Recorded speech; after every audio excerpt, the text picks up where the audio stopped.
Welcome, this is Mrs. Schaefer. I just wanted to share with you some information about pressure.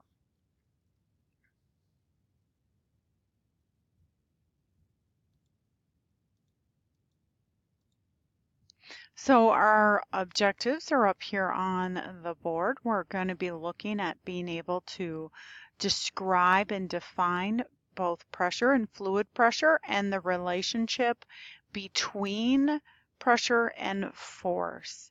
To help you with our chapter 4, we're still in unit 2 and you'll find the review sheet by clicking on unit 2 in your course content and then under chapter 4, and then you can go down here to the review lesson where it says review sheet 4.09, and you will want to download that document so that you can take some notes on it.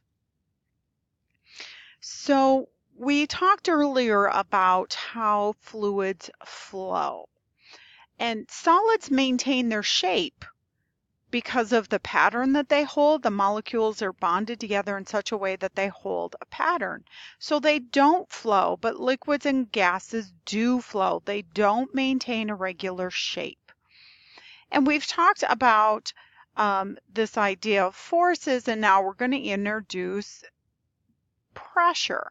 And you've probably heard of this before. Think about these two situations right here, one on the right, one on the left. Which one has more pressure? Why do you think that?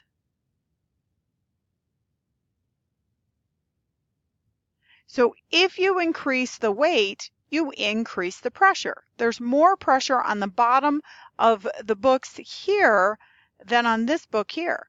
And there's less pressure on this iPad because it's at the top. So there's more pressure down here on the bottom because of the mass that is involved. And here's our formula for pressure. We determine how much pressure there is by taking the force and divide it by the area. And the units end up being a Newton by the area measurement, which is usually meters squared or centimeters squared.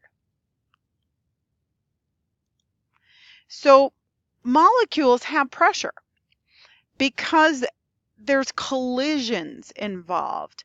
And as the molecules collide, it will change the pressure within the fluid. 4 ways to affect pressure in a container. 1, you change the weight. 2, you can either heat or cool it. If you add heat, you're increasing the movement, so you're increasing the collisions and therefore the pressure. You can increase the volume or you can decrease the volume. So here's some situations for you to check out. Which one do you think has more pressure? Is there more pressure at B or A? Why do you think so? So there's more pressure at B because there's more weight on it. The water, there's more weight above B than there is A. We will use or hear PSI or see it written on devices, and that means pounds per square inch.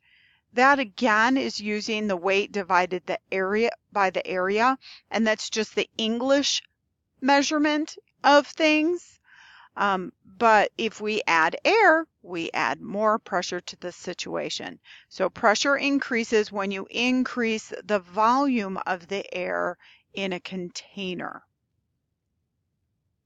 All right, so that is our review for a couple of our questions here that we have been working on. Please go in and take the practice quiz for this lesson and then retake, go back in, open your grades tab, look at anything that's below a C and retake that. You want to keep this time, use this time well to help you give yourself a solid foundation for not only this semester, but the rest of your high school experience to use that time to retake and learn so that you have a good, solid foundation. Password for today's lesson 4.01 is up on the board. If you have any questions, please let me know. Again, if you need grade help, ask for it. These remediation sessions or recordings that we've created for you definitely will help you out. Retaking labs will definitely help you out.